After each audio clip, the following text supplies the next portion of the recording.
Hi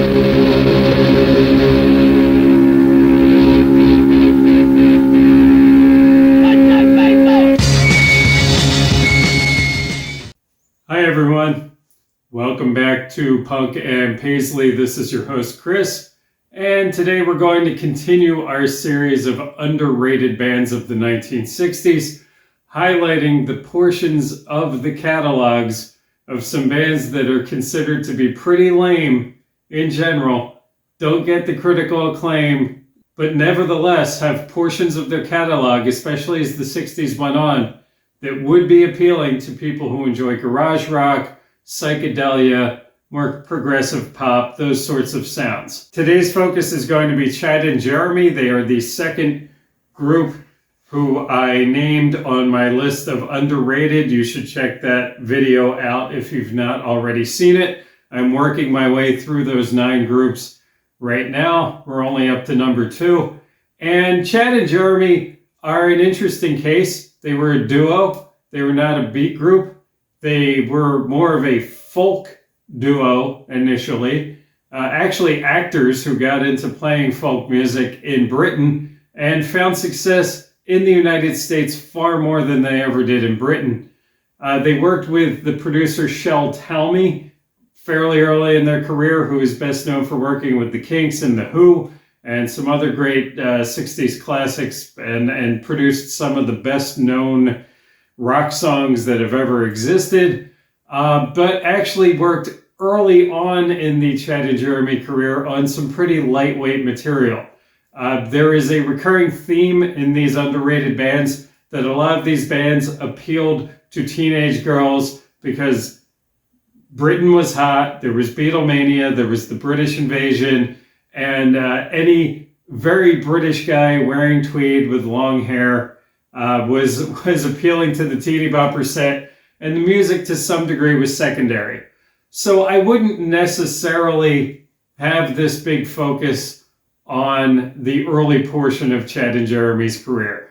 It's pleasant enough pop, folk pop. The best known song by far from this period is a summer song from 1964, which was a top 10 hit in the United States. It was a staple for easy listening radio for decades when that still existed. In Philadelphia, there was for decades this radio station called WJBR, which they said stood for Just Beautiful Radio. And that was soft music. It was music to play at the rest home, basically. You'd have the Letterman and 50s vocal pop, and Chad and Jeremy's summer song made it in there. That was one of the toe tappers that would get your blood pumping for that radio station. I remember going off the air. I remember listening to the last week or so of the Circling the Drain of Just Beautiful Radio, which was really sad because at that point their audience was literally dying off. A lot of the ads on the radio station were for funeral homes and care homes and that sort of thing, end of life care. It was really depressing. But there was some soothing music on there. I used to listen to it sometimes to drift off to sleep. And because I'm just generally a fan of music, it was interesting to hear some stuff. But that world is gone. And that sort of world was where the appeal was for early Chad and Jeremy.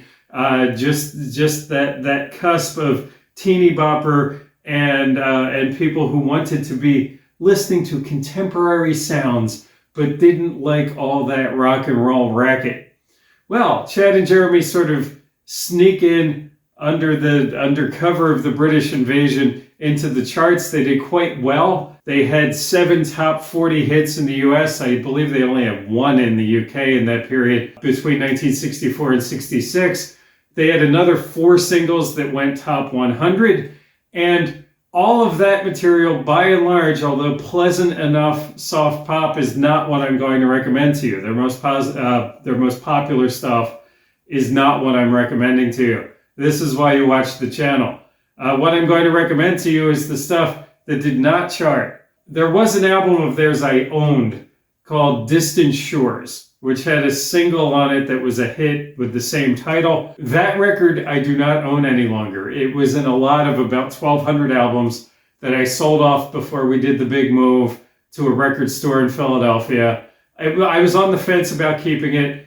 1966, light folk pop, folk rock pop, pleasant enough. None of the songs on there necessarily grabbed me in the way where I was going to put it in a shipping container.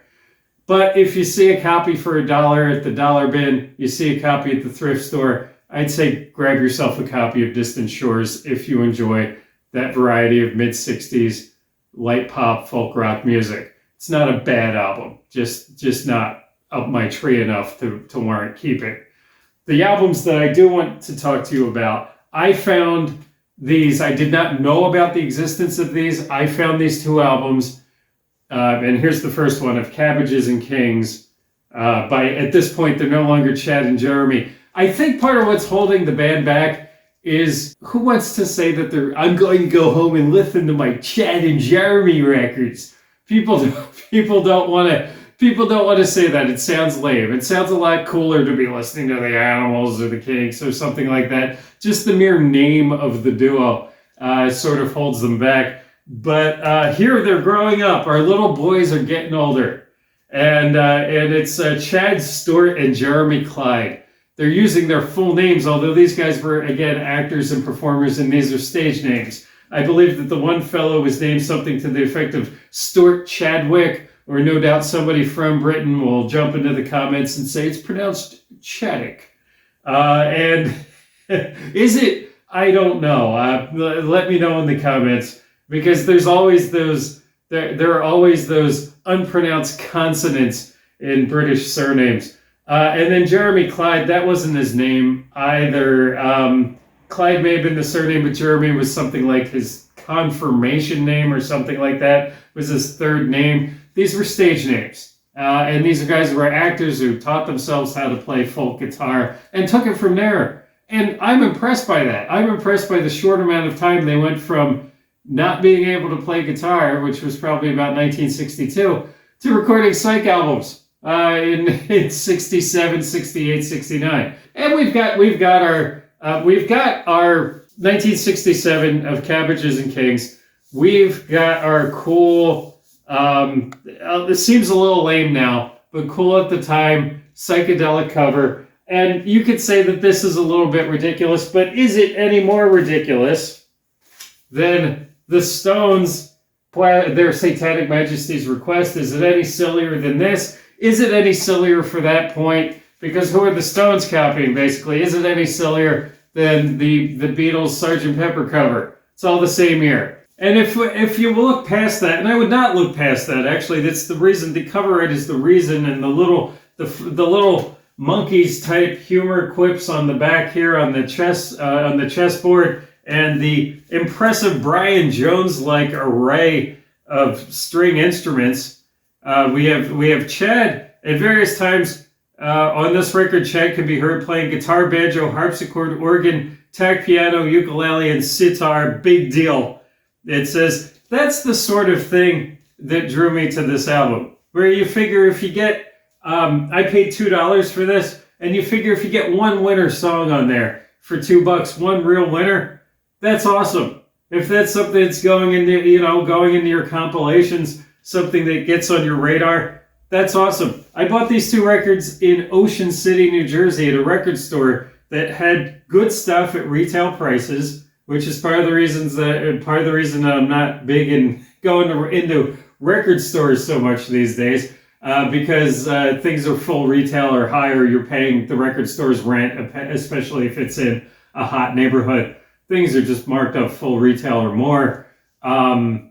I feel bad for the modern record store to be in those conditions, but that doesn't mean I need to pay somebody's rent. So this record store was also a guitar store and a music teaching facility in Ocean City. I don't recall the name of it. Some of you may know what I'm talking about. And they had $2 bins, which I went through. I mostly grabbed jazz out of there, but I did grab these two Chad and Jeremy records that I'm going to talk about. And this was a real eye-opener. And this was one of my last one of my very last, if not my actual last trip to a United States record store before we moved. But in any event, yeah, you've got a suite on one side of this. Side 2 is the Progress suite. There are 5 songs.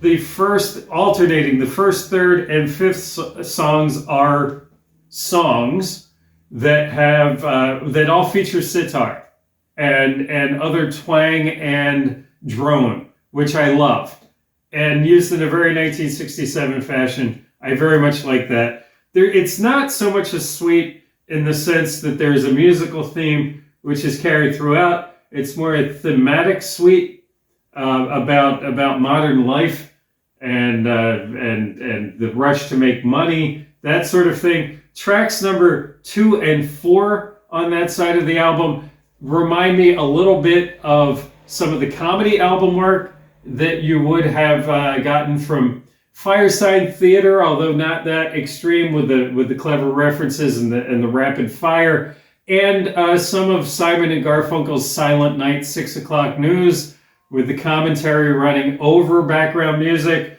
You know, some of the Disaster Corporation, some of those albums where you had a lot going on in the studio, doing collage, basically doing sound collage. We could say a bit more pointed than Musique Concrète, not yet as cool as Negative Land, but sort of going in that direction. Again, this is 1967. This is not lightweight work from these guys, who are thought of as being pretty lightweight and did a lot of fairly lightweight work up until this point. The other side of the album is how many? I think 7 songs. 1, 2, 3, 4, 5, 6 songs. The last one of which is fairly short. But these are great pop psychedelia, light psychedelia. Nothing mind blowing. Light pop, light rock, light psychedelia. Very well recorded. Very well played.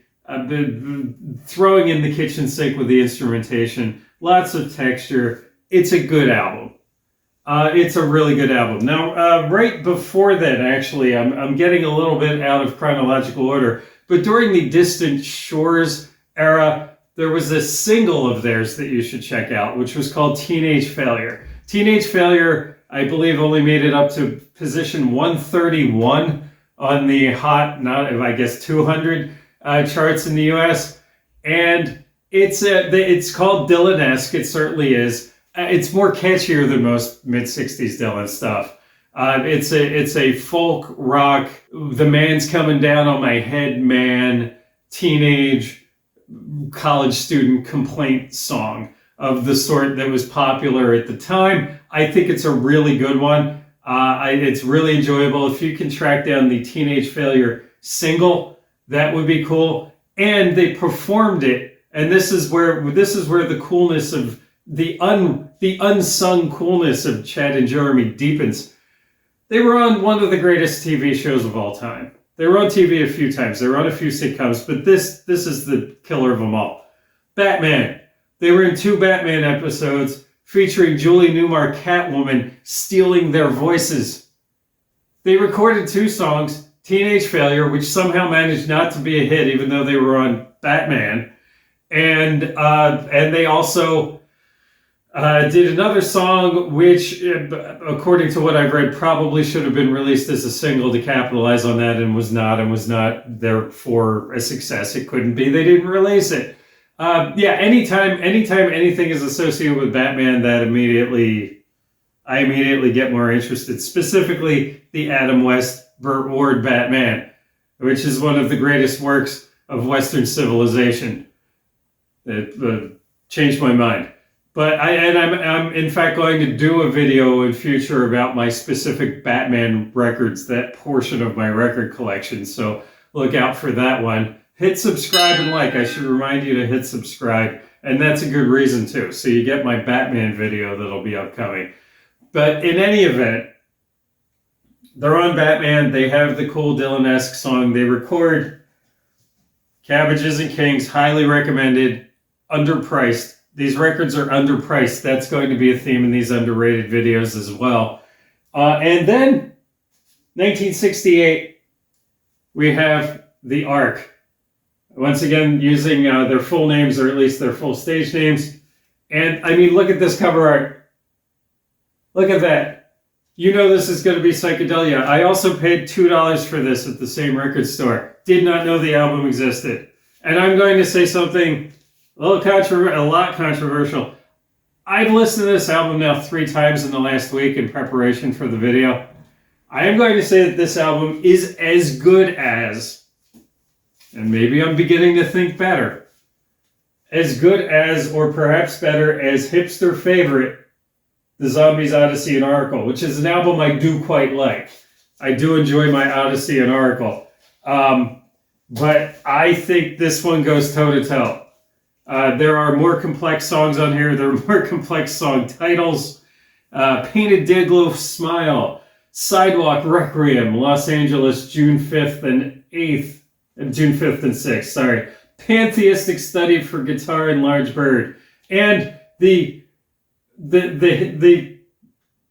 hook of the album, the song that actually makes it onto some psychedelic compilations, the rockinest song on the album, Paxton Quigley's Had the Course, which is an extremely strange title for a song. And that is related to a character named Paxton Quigley, who was the primary character in a movie titled 3 in the Attic. 3 in the Attic was made in 68, came out 68, 69, and was one of the top 20 grossing movies in the United States in 1968. It got negative reviews by and large. It was the best grossing movie in the United States ever by American International Pictures, who did so many of the teen-sploitation and fill-in-the-blank exploitation films of the 60s into the 70s, biker-sploitation, beach blanket bingo party exploitation, garage band exploitation, psychedelia exploitation, Wild in the Streets. The list goes on and on. Their best earning film was 3 in the Attic, which the soundtrack was done by Chad and Jeremy.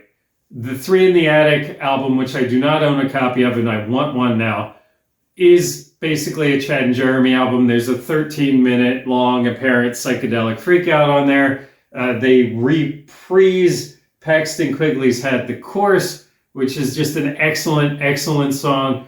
And again, their most rockin' song. Worth tracking down that album. It's pretty funny. 3 in the Attic is a movie about a guy who's playing 3 girlfriends, and they all find out about it. So they punish him the way that parents sometimes punish a kid who opens the cookies, opens the bag of Hydrox and eats the cookie, and then tries to tape the bag back together so mom and dad don't notice that a cookie is missing, because you're 8 years old and you don't really plan very well. I mean, mom and dad probably didn't plan the 8-year-old, so is it nature or nurture? We don't know. But what does a parent sometimes do? Oh, you like cookies, do you? Well, now you have to eat all the cookies, with the idea that the kid's going to get sick of cookies and get sick. And of course, a lot of times the kids are just like, hey, I get to eat all the cookies. Parents apparently used to do this with cigarettes. They catch the kids smoking. They're like, now you have to smoke the whole carton of cigarettes. So what happens is you have guaranteed that your child will be a nicotine addict. And Paxton Quigley, he's been caught by 3 women who he's been playing, and they're like, all right, we're going to teach you, buckaroo. So they hold him in an attic and they take turns having sex with him. This is to punish him. So it's not exactly Gitmo, is it? So that is the plot of the film. And I'm not making this up. And because of the sexual themes, I guess, that drove box office for young audiences, and it becomes the highest grossing film that AIP ever did. Well, track down the soundtrack if you can, because I think if it's as good, if all the material, I got to track down some YouTube videos and that sort of thing of the music. But if that is consistent with the quality of the arc, it's worth having. I don't recall stumbling across a copy in the wild. What I did stumble across a copy of, and maybe somebody out there can help me out with this, in my stock to sell, I had about 5,000 LPs in the basement that were my sales stock. In with the soundtracks, I had a soundtrack that I can't find on the internet. I don't know where I listed it. I couldn't have listed it on Discogs because I now can't find the listing on Discogs. I must have listed it on Amazon, and maybe somewhere else somebody put it in the catalog and I listed it against the catalog there.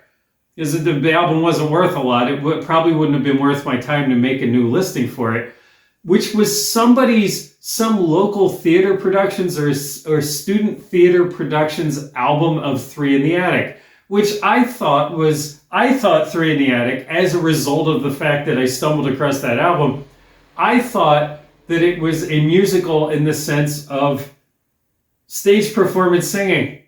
That's what I thought a Three in the Attic soundtrack would be. Because and maybe that's what that album was. Maybe they did do that. I don't know. I doubt that it was an album of recitation of a stage adaptation of the screenplay. That would be a little weird. So maybe they wrote their own songs. I don't know what's on this album, but I can't find a copy of it. I no longer own the copy. It had a largely purple cover, no photo, and the Three in the Attic, the logo of the sort that was on the movie poster, which is somewhere above my head, I hope. So if anybody knows what that album is, or where that came from, or what the content of that album is, I never listened to it because I just thought it was a local theater productions Broadway musical type album, and I was just flipping it. Now I'm curious as to what the hell's on there. So there you go. Those are my Chad and Jeremy recommendations. I'm hoping that this video was more useful to you than the Paul Reviewing the Raiders video, in which I basically told you to buy the whole catalog. I'm going to do something similar with the Ventures catalog, the Ventures upcoming. But yeah, if you like it, subscribe, like the video, talk to me in the comments. I love the feedback, and I'm going to keep doing these underrated videos. This is Chris from Punk and Paisley reminding you to keep on rocking in the unfree world.